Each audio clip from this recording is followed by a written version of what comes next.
Thank you so much for joining me today for our virtual event on the topic of Press for Progress and gender parity. My name is Kelly Myers, and today's presentation is the second installment in a series of live virtual sessions for the 2018 IEEE Women in Engineering International Leadership Conference. The virtual track is brought to you by our sponsor, Ericsson, and the entire series of events will be taking place on select Wednesdays from now until May. So we branded the series #WeWednesday.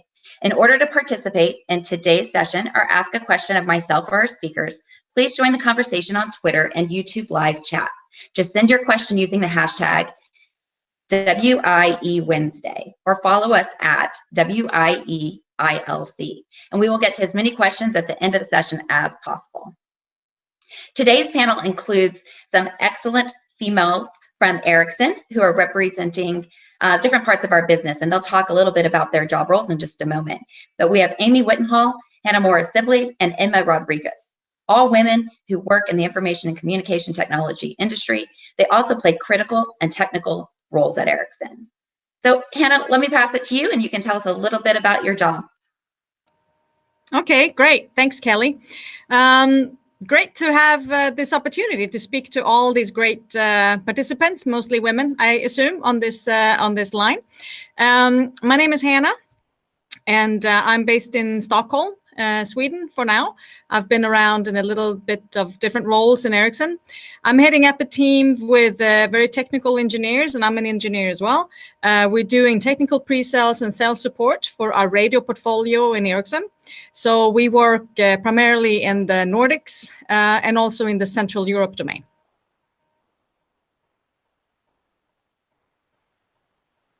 Excellent, thank you. And now, Inma, would you like to tell us a little bit about your job role as well? Yes, of course. First of all, thank you for the opportunity of being here. It's a pleasure. My name is Inma Rodriguez. I am also an engineer. I am based in Madrid currently. I'm Spanish, but I've also lived in Stockholm, in Plano in the US, and some other places around the world. My role at the moment in Ericsson is a little bit similar to Hanna's. I have a team that takes care of an area of the portfolio in Ericsson, which is the core network and cloud. And we provide pre-sales and also system integration support to all our customers in Europe and Latin America. Excellent, thank you. And Amy, would you like to now talk a little bit about your job role? Sure, thanks, Kelly, and hi, everyone. So I'm the non-engineer on the panel, which is important to note, and but I work very closely with Inma. So I sit on the digital services side of our business, and I head up commercial management. So ultimately, my function is a support function to help Inma best take our products to market and ensure that Ericsson's business is as successful as it can be. Very good. I'm sure you'll have some great questions from our audience today. And just a reminder to the audience, you can have your questions coming in throughout. We'll be grabbing them from the chat and asking the ladies. So feel free to ask technical questions at the end of the session, and then we'll try to keep our questions pertinent to the conversation today, which is around International Women's Day. Which brings me to say that Ericsson is one of the great organizations that's celebrating International Women's Day. It's part of our commitment as an organization to continue to push for progress, or #Press for Progress if you're following the theme for this year celebration. And so in today's topic, we want to talk about gender parity and the empowerment of women, primarily in the workplace, but also across our lives and that work-life balance that many of us strive to. So we'll talk about what it's like in the workplace and then at home as well, and in our social circles. But there are 4 key pillars as part of International Women's Day that we like to focus on, and that's social, political, economic, and cultural aspects. And so our questions will focus around those 4 topics today. So for the audience, as you're listening, we'd like to have you listen to the stories and then also try to think about your own life and how these 4 pillars are really affecting and impacting you. And we encourage you to be an active participant in today's discussion. So moving forward, we just want to talk a little bit first about what each of these women are finding in their lives, what's empowering them today. And we'll talk about that from a social aspect first. Amy, would you like to talk a little bit about how you feel empowered as a woman? Yeah, sure. I mean, I think from an empowerment perspective, you know, I consider myself incredibly lucky to be doing the job that I'm doing. I'm a single mum. I'm Australian. I live 20,000 kilometers away from my nearest family member, and yet I'm able to do this amazing global job in an organization like Ericsson and raise a 6-year-old girl to see, you know, her mum out there in the workforce and also being able to parent and juggle those personal and professional priorities that I have. And it wasn't always like that. So, I mean, I feel very empowered to be, you know, working and living in a time where we have these opportunities. Absolutely. I think that's fantastic that a lot of global companies are able to give women that opportunity to be present with their family and still be such a powerful and influential role within the organization. So socially, gender parity is discussed in and out of the workplace, and the Press for Progress theme for IWD this year invites everybody to take action. And so when we think about the word empowerment, that's how we've been enabled to make a difference in our lives and our workplace. And Press for Progress is just that too. What actions are we taking? And International Women's Day suggests different types of actions for each of us. And we'll go through some of those things. They'll say, question any lack of women's participation in the workplace. Maybe identify alternatives that are more inclusive in the workplace. Nominate women for opportunities to be on teams, to be in leadership roles, to partake in panels like this one today. And always include and support women. And then they also say, think 50-50 as a goal. When you think about these different options that International Women's Day puts forth, and they want us to be thinking about this as we press for progress, which of these do you identify with, and how would you implement these in the workplace or in your life? And we'll put that question to both Inma and Hanna. Okay, if I can start.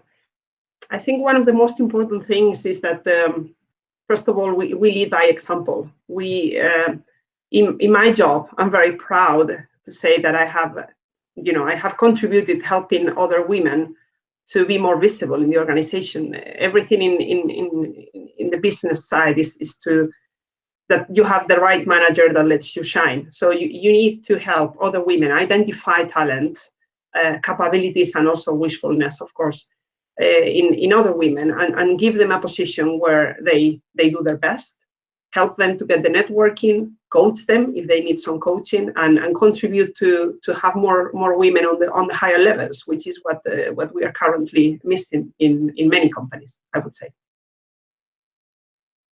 Excellent. And then Hanna, same question for you. Yeah, so I mean, I think the support from me towards other women, I think that's a natural, right? I mean, that's always there. And I think also what you also mentioned, Kelly, then is to always question the lack of women, right? I think that's, it can be sounding maybe a little bit more like you're nagging, like, why are we so few women in this group? Or shouldn't we, we need to make sure we have a better balance. But I think if you never bring up the question, it will never become, obvious to everyone that, we have an issue here. So I think it's important, even though it sounds like we're repeating ourselves, like we're too few women, we're still too few women.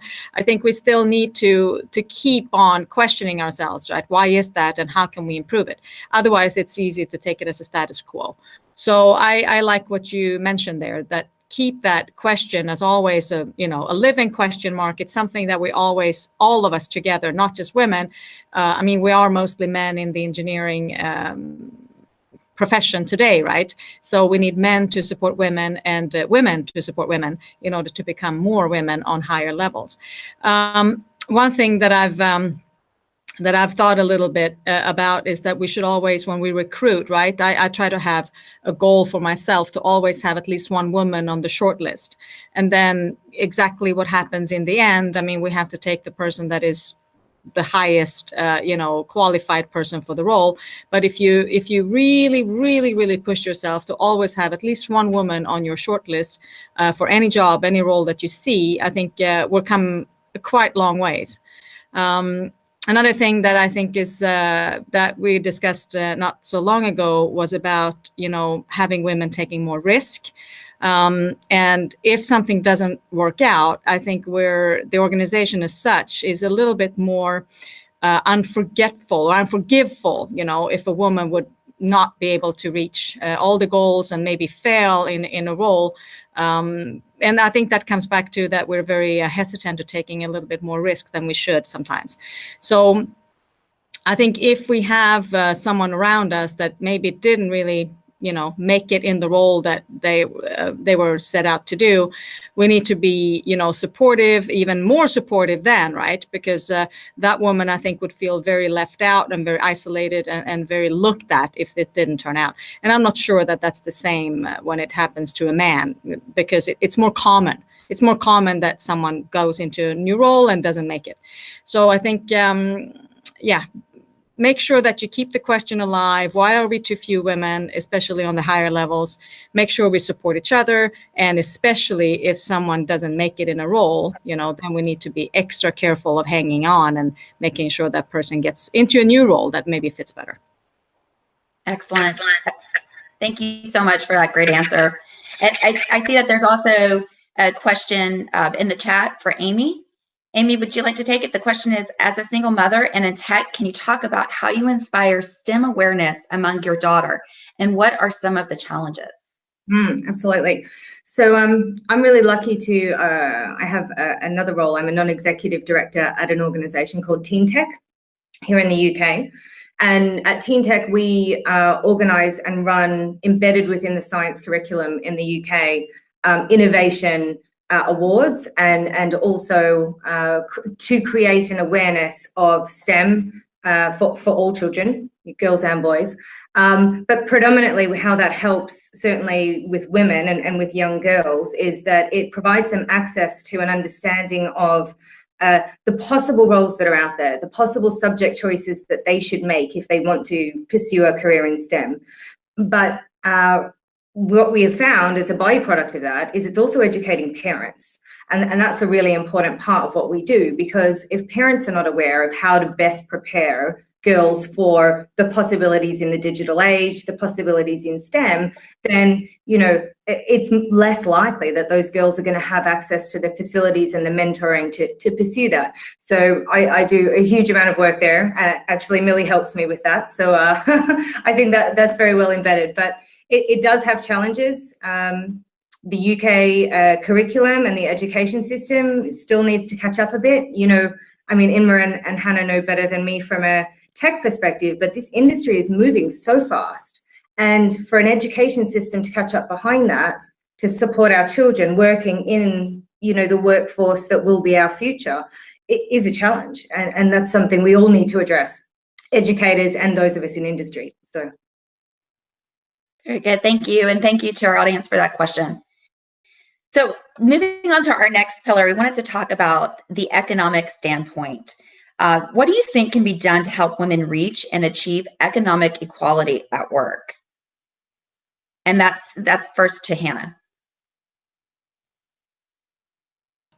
I need to unmute. Okay, so from an economic standpoint, I think here we're talking about making sure we encourage all women around us to take on new roles, maybe a little bit faster than we do. We know when we recruit people, we look at the experience, right? And the longer you can make your list, the more references you have, the more areas, the more things you've been exposed to, the higher the chance is that you will actually be able to get a little bit of a better raise in your salary when you get into a new role, and also the fact that you actually probably have a better self-esteem and self-confidence. So I think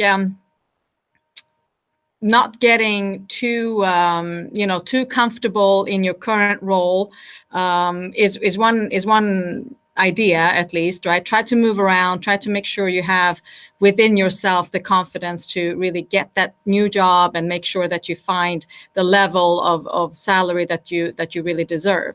So that's one thing that I think, if I just look at historically, the women that I work with, we tend to stay in one role for quite a long time and really, really do a good job there, instead of maybe getting out a little bit faster and, get a longer CV, get a little bit more exposure to higher levels. And don't be afraid of asking for things, right? To say, I really think I need to be exposed to these, management meetings or these steering board meetings, because I think I can really benefit from that in my next role.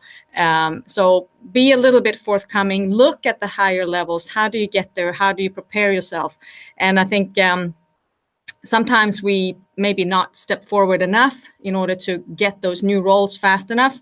And then if we're also off taking care of children for some time in our career, then we have that a little bit as a disadvantage, which means that we actually need to maybe move a little bit faster than people around us, than men around us. So that's a small tip that I would put forward. So that brings me back to something that you had said earlier too, and there's a question in the chat regarding this. When we're pushing forward for economic growth, sometimes that involves us taking a risk, right? Or we have to ask. And for some of us, it can be difficult to ask for that promotion or for growth within our career. So question to you and also to Inma, how have you taken risks and how did it turn out? Maybe talk about a time when you took a risk and it worked, and maybe a time you took a risk and it didn't work, and how you handled that. You want me to take it, Hanna? Or? Yeah, shoot. I think in my career, the biggest risk that I took, it was not something that I chose, honestly. It was something that other people, put in front of me, and then I said, why not?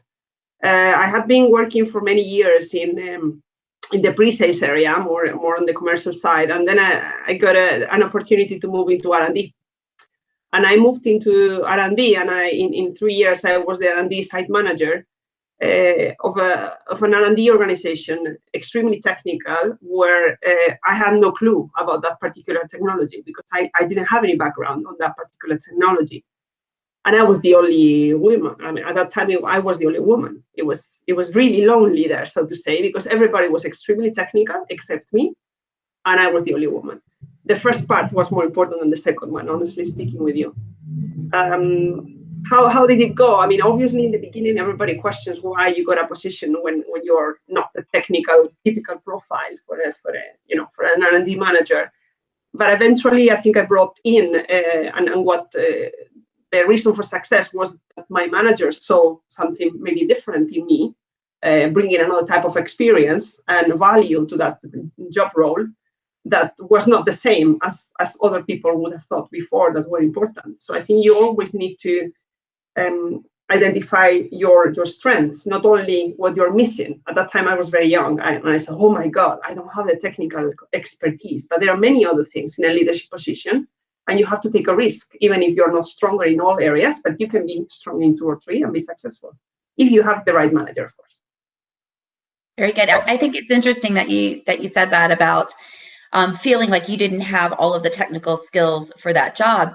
We have a question in the chat coming in from a recruiter, and their question is, how can they make the job adverts or job posting appeal to women?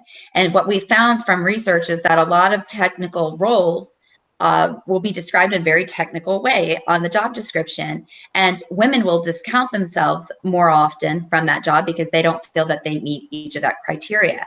Whereas parts will be more likely to say, okay, maybe I only meet or go for that job. And that's what they've noticed in gender behaviors and norms. And so for this, the question from the recruiter is, how can we improve our job adverts to attract a female audience? Any comments from the panel on that? I think that's an excellent question. And I think with quite small tricks, I think you can get a large impact here. So I'm glad the question came up from a recruiter. I think talking about diversity in the workplace, which is an important part of the company, I think that really, really helps. And also to talk about gender and to say we're open. And I think I've seen that in advertisements that I've been typing, that we use that as part of our template. And I think it really, the language you use in an ad to really attract women has to be a bit different than you would in the traditional aspects, I think. So just make sure you mention the diversity, you mention gender, you mention that this is a workplace that needs to fit for everyone. It's a workplace that is a lot about inclusion. We need to have team spirits. We need to work together. I think all those things are attractive to women, and they really make a difference when you write the ad. So, and there are lots of, like you said, both I think it was you, Kelly, that there's a lot of research around this, how you should present the job in order to make women actually it to be more appealing to women, and you would actually have much more people answering to the ad if you write it in a different way than if you were more traditionally in the man language, so to say. So you can look at this. I'm sure there are lots of research and books on this, but this is a great topic and it needs to be done. Thank you. Absolutely. And for those, there's several different comments in the chat.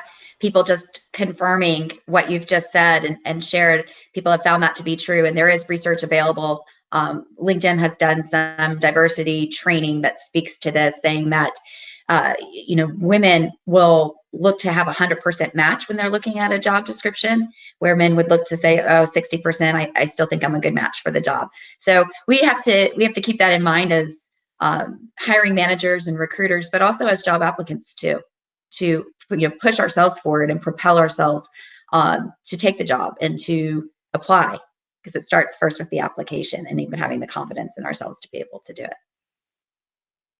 Excellent. Amy, did you want to add to that?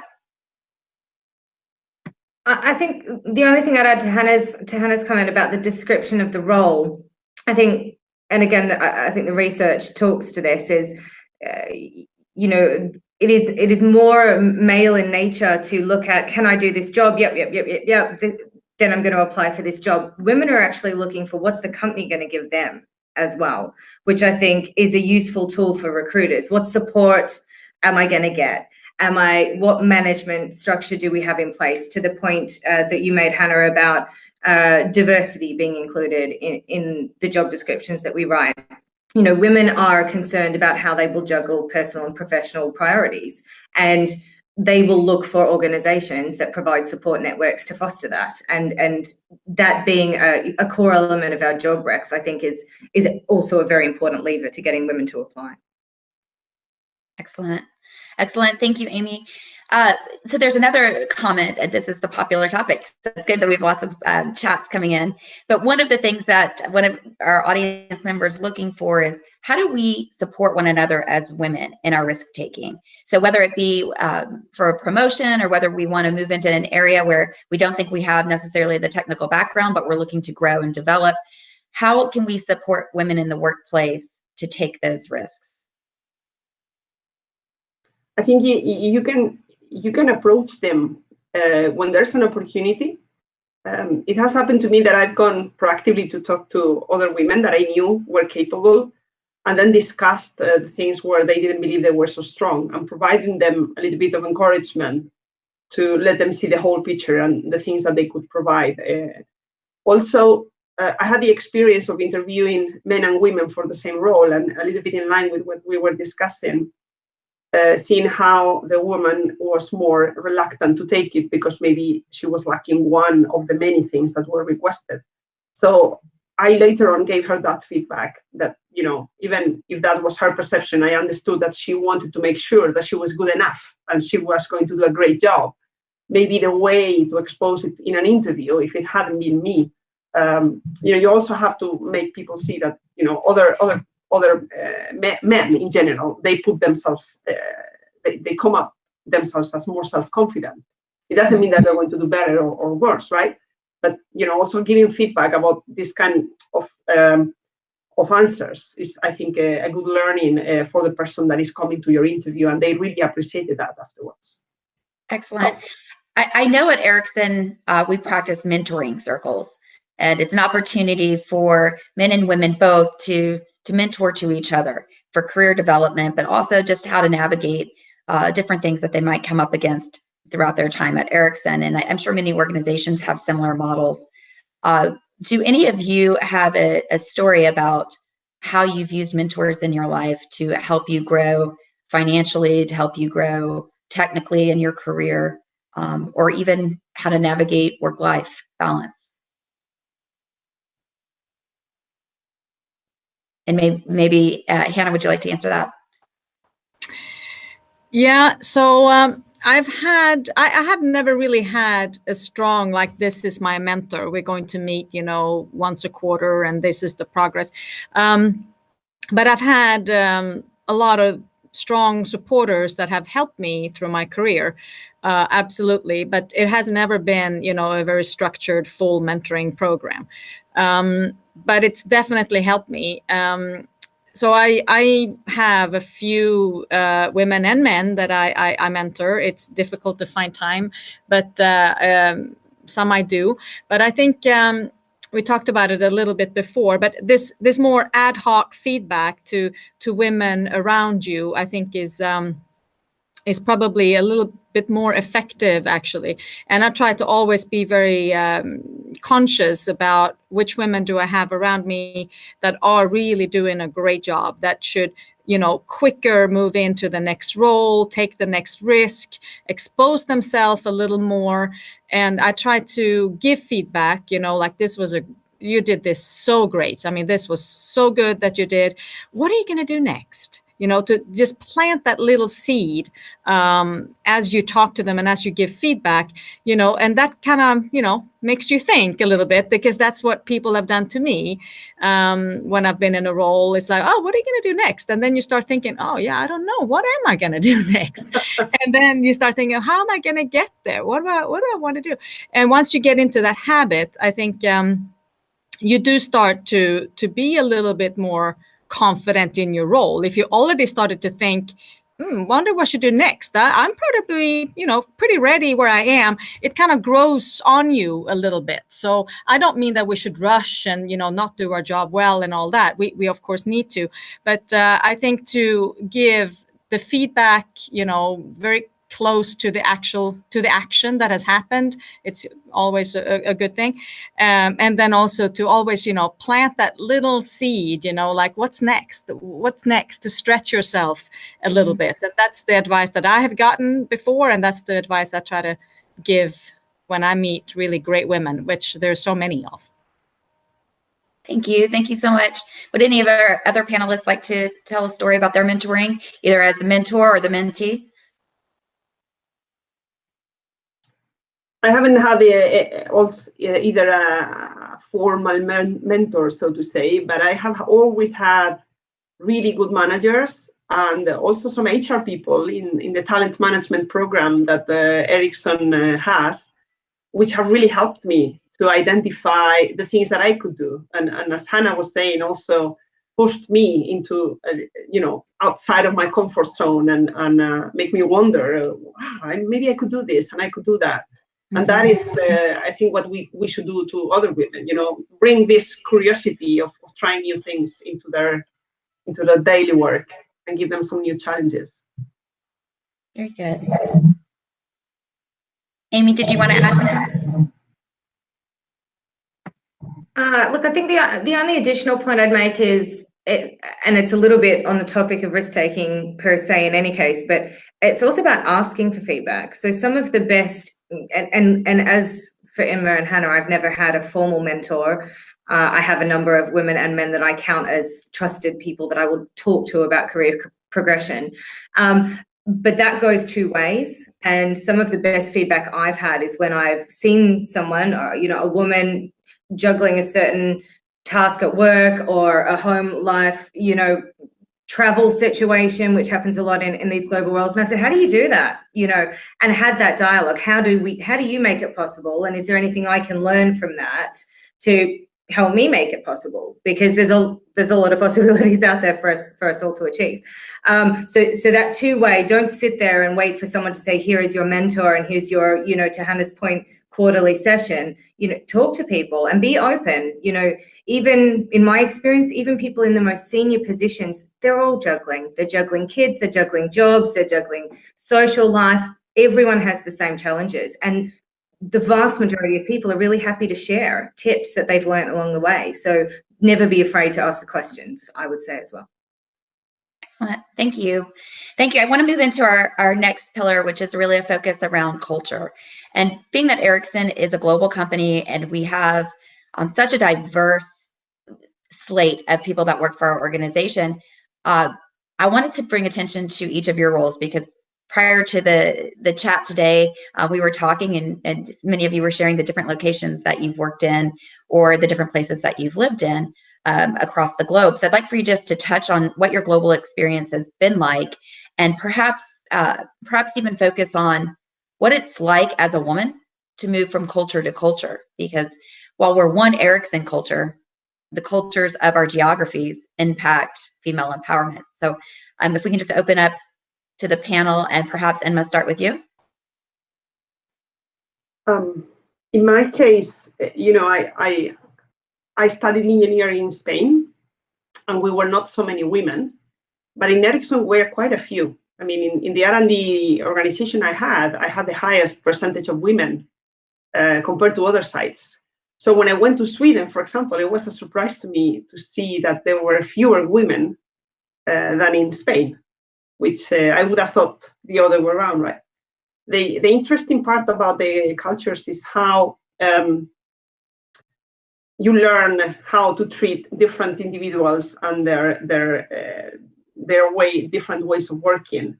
When it comes about being a woman or not, I think you have to, in those countries where there are not so many other women, sometimes it's harder for you to be heard, because they are not used to having a technical woman, for example, making certain decisions, right?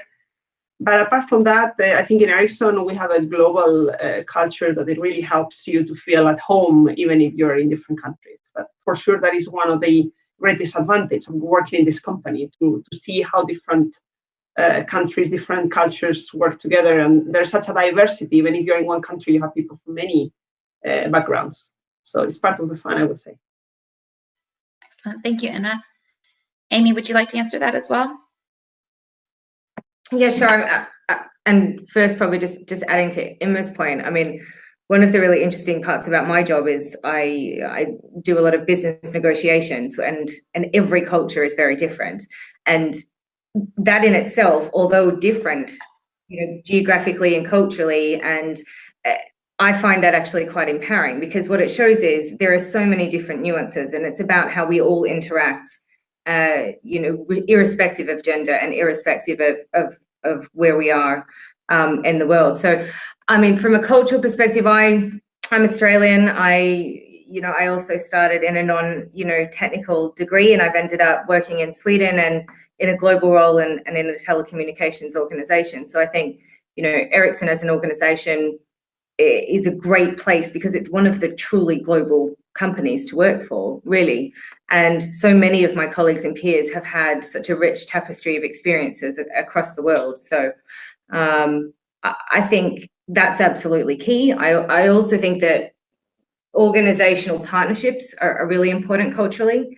So I know we do, for example, in the UK, we do a partnership with BT, Vodafone and O2 called Step into STEM, where we do mentorship programs.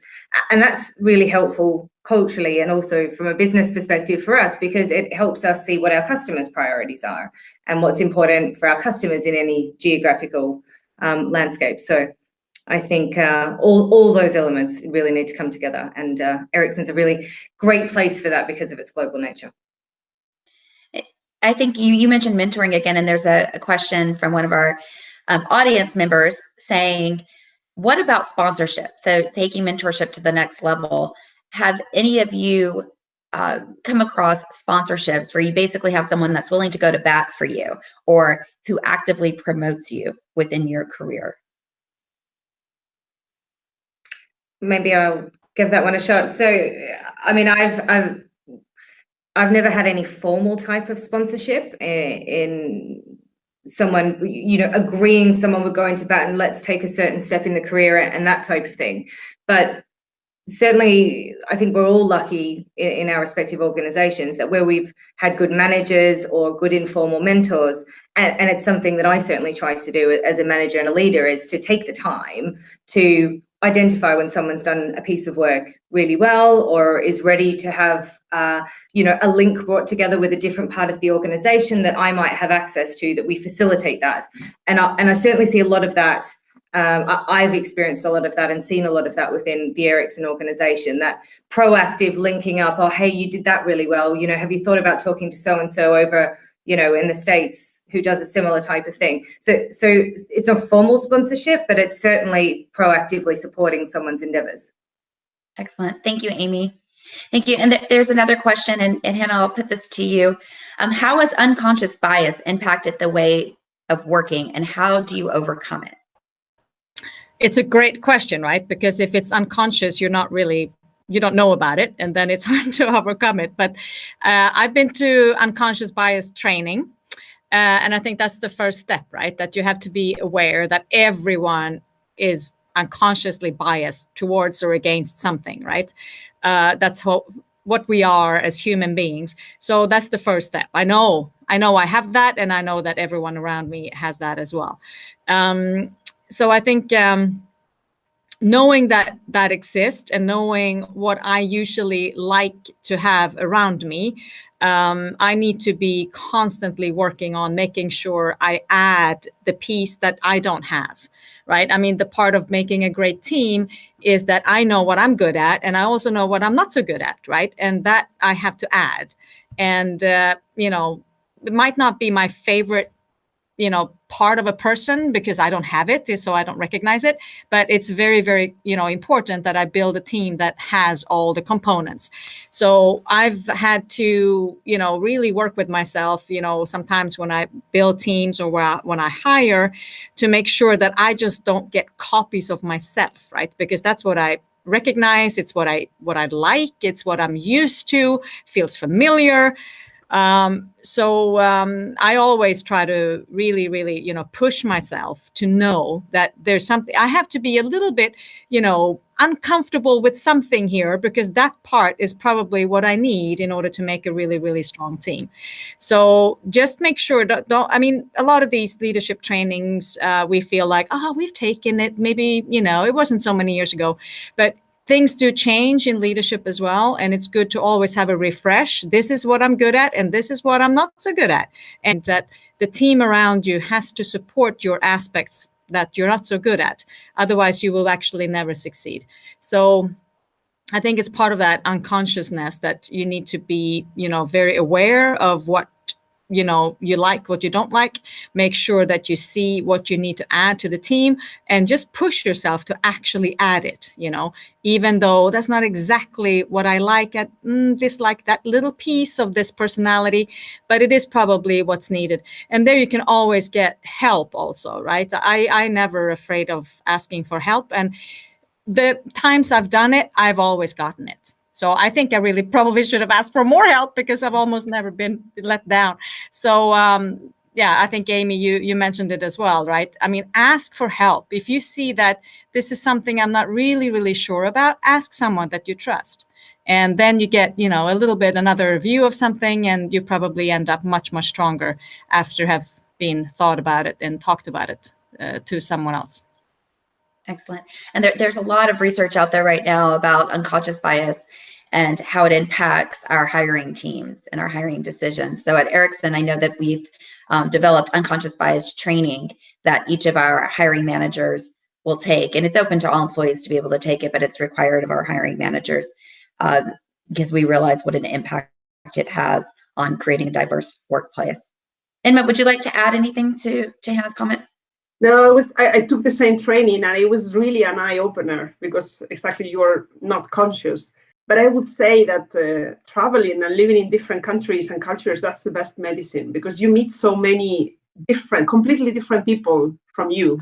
And then you get to know them, you get to know how they work, you get to know what is a different way of handling things and how good it could be in some cases and what you do differently. And that's a really interesting self-learning process that will make you see the complete, get new perspectives on things. Absolutely. And I think in a diverse workplace like Ericsson, we're exposed to so many different backgrounds and cultures and approaches that people take. So being cognizant or aware of our unconscious bias is extremely important to getting along in our workplace. So thank you. There's also another question in the chat. Amy, I'm going to put this one to you. It says, how would non-monetary benefits like flexible work arrangements or on-site daycare affect your decision to join a company? Look, again, very topical and a really interesting question, but I'd probably challenge the question a little bit and say, for us as companies, how much of a priority is flexible working? And, you know, we talked a little bit in the economic section about equal pay, but certainly within engineering in particular, we know that we have this gender pay gap. And the gender pay gap isn't about men and women getting paid for the same role at the same job stage. It's about the delta between the total cumulative job stage pay between men and women, whether it's in an organization or a sector. And it clearly exists, and we need to challenge that. And we know, you know, from all of the industry statistics, that part of the reason that exists is because there is less women in the higher paid, more senior jobs. And battling that and to overcome that undoubtedly requires us to facilitate solutions for women who are juggling personal and professional challenges. How do they achieve that harmonization between the two? And flexible working is so key to that. It's the number one, 83% of the entire workforce in the UK rate flexible working as their utmost priority from a career. So I don't think there's any doubt in my mind that me personally, you know, that would absolutely impact my decision to join a company, but I would think the focus from a corporate perspective on how we continue to take the steps we're taking to break down those barriers for women continuing their career path and taking those higher, more, you know, more senior, more highly paid jobs is the more challenging topic, and something we all are working on and need to continue to do so. Very good. Thank you. Thank you. Hanna or Inma, would you like to add to Amy's comments? No, I think the flexible workplace and work hours is, like you said, Amy, it's critical. I think it'll be very, very hard for Ericsson to attract young, people into the company if this wasn't part of our plan, right? So, and I think with all the, we're having this live session here virtually. I mean, we're all in different places. So just the thing that you can work from home, you can work remote, you can travel, you can't travel. I mean, you can leave early, go pick up your kids, come back and, do another hour of work at home. I think that's just, that's the future. And I think that's what all the young engineers coming into the company will require from the company. So we have to be flexible on this. And I think we are. I think it's working well. It's always worked for me when I've picked up kids, and I've had a lot of sick kids at home as well from being in daycare.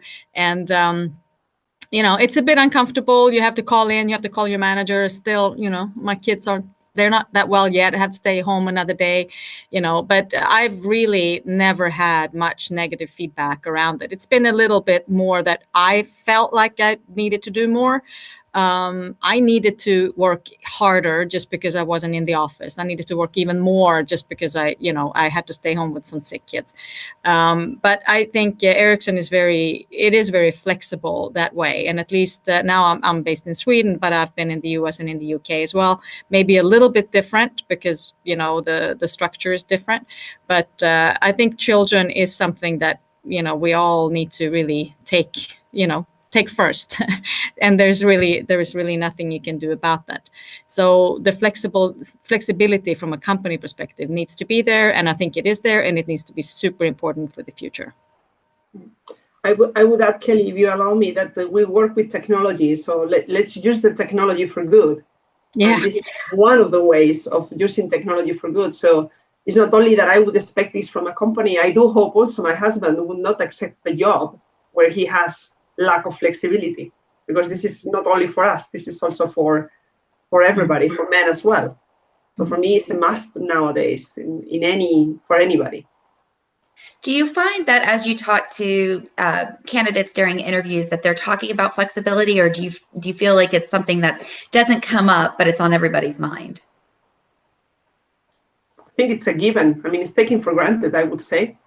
Yeah, at least in the technology area. Probably in other type of industries, at least in Spain, in other industries, my friends, some of them, they don't have flexibility, but everybody that works in ICT, they kind of take it for granted, and especially young people, as you were saying. Yeah, absolutely.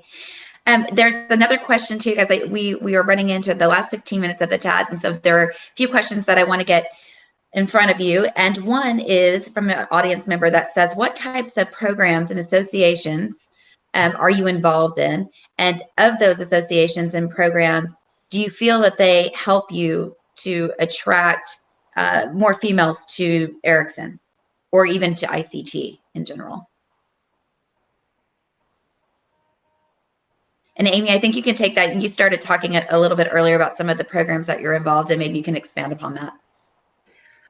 I can, and I can talk a bit about TeenTech, but I'm interested to see in the question that it says specifically female technical staff, and I actually wonder if it might be a question more about how do we get people out of engineering memberships and associations, which possibly Hanna and Inma would be better to answer, actually. Yeah, I mean, I'm personally not involved in any, I have to admit, I mean, I have a 6-year-old kid and a very demanding job, and I'm honestly, I don't know how you manage Amy. I really admire that.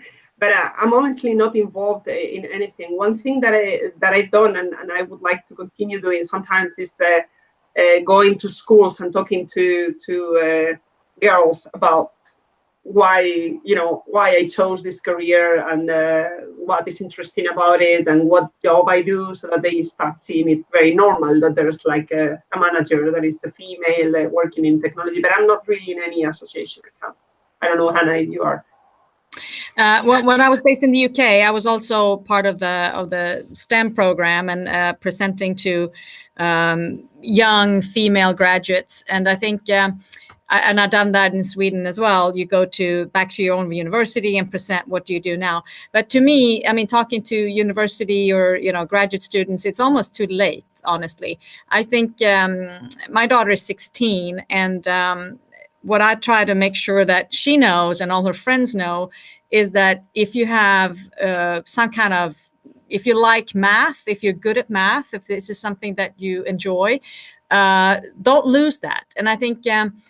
It's something that I feel a little bit worried about, actually, that we're not very good at bringing the career to the young women that are good in math, because somehow they feel like, oh, now I need to add all these boring technical things, airplanes and cars, and that's not what I want.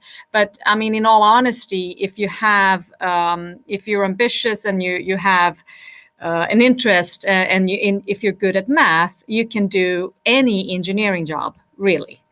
And I think that's something we've kind of like lost a little bit. A lot of girls are good in math, and then they somehow lose it. They don't pursue it. They might pursue it in an economics career, which is of course fine. But I think we're not really good as an industry to promote ourselves to these young girls. And this starts maybe when they're 12, 13, 14, that's when they start maybe thinking about, how should I move ahead, and what kind of career should I have?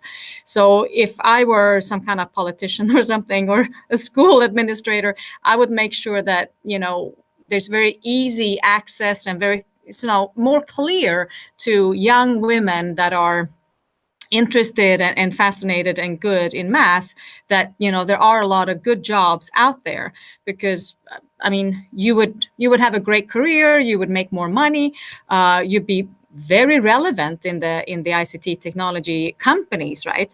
And you don't need to add all the other very traditional techie stuff.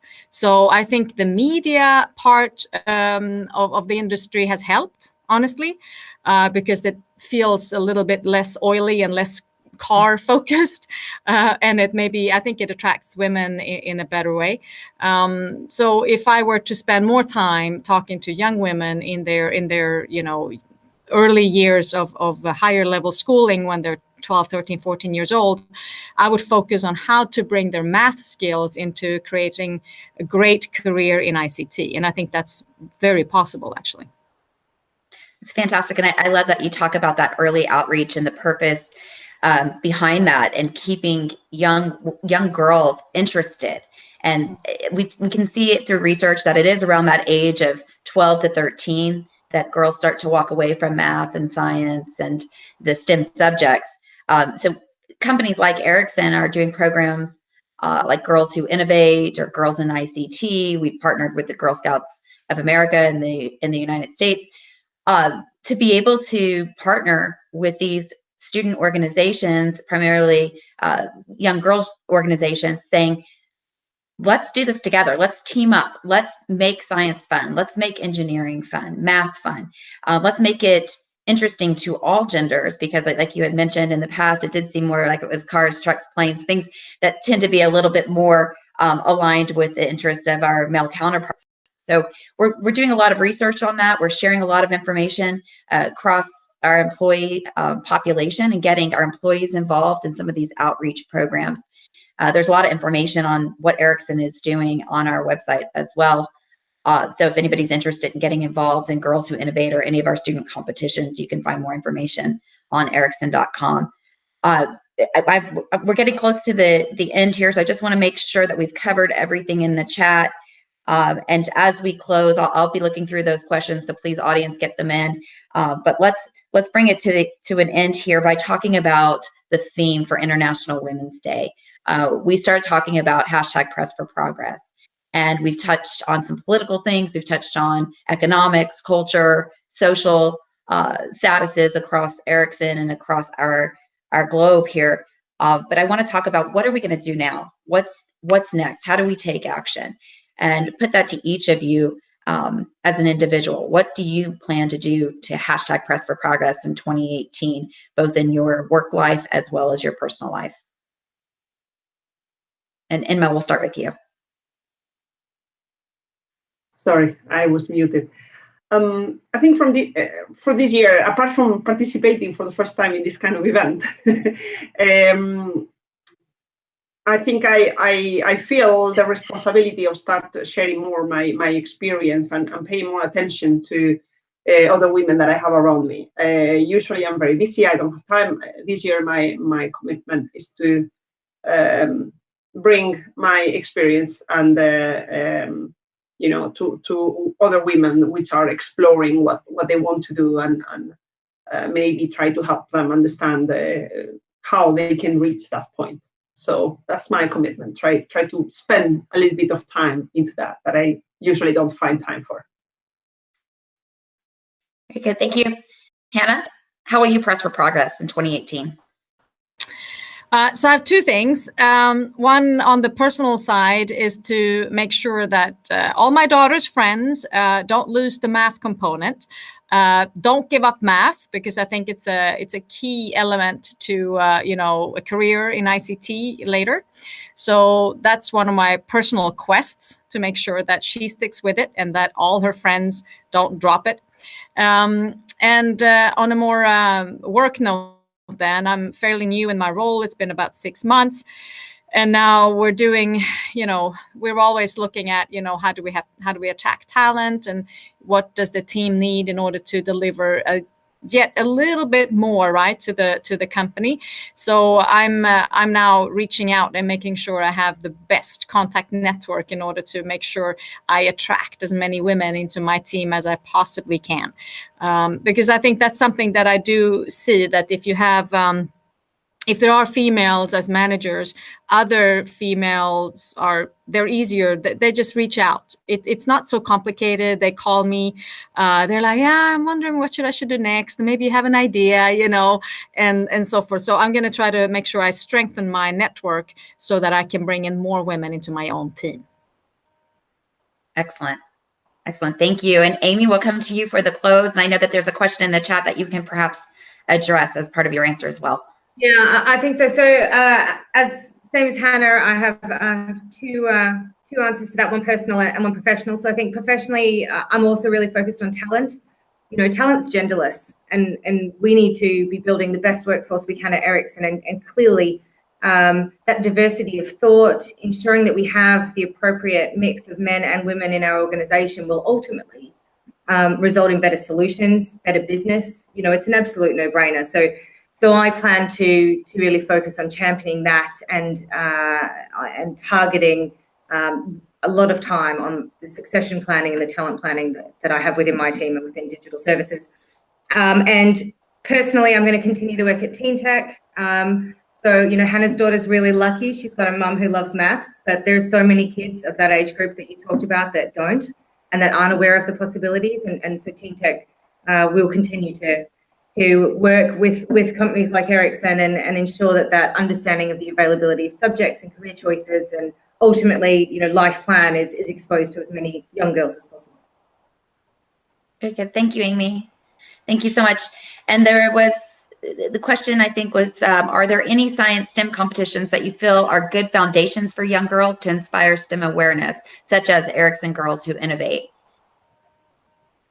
Yeah, so I think there's a lot of those innovation competitions out there. We have one at TeenTech. Ericsson has a number of programs that they work with. I would just say to anyone, have a look on the internet, talk to your school, talk to your local council. I mean, there is a raft of coding for girls, those types of programs out there and available to participate in. So get involved would be my message. Excellent. Thank you. And thank you. And with that, that concludes today's session. To our panelists, thank you so much. I think you really contributed quite a bit to this conversation. And I think that people will continue to be able to talk about this offline amongst themselves in their small groups, as many people are watching in small group circles today. Also, a big thank you to IEEE Women in Engineering for allowing Ericsson to partner with them for this great series. Thank you, everybody. Appreciate it. Enjoy your day.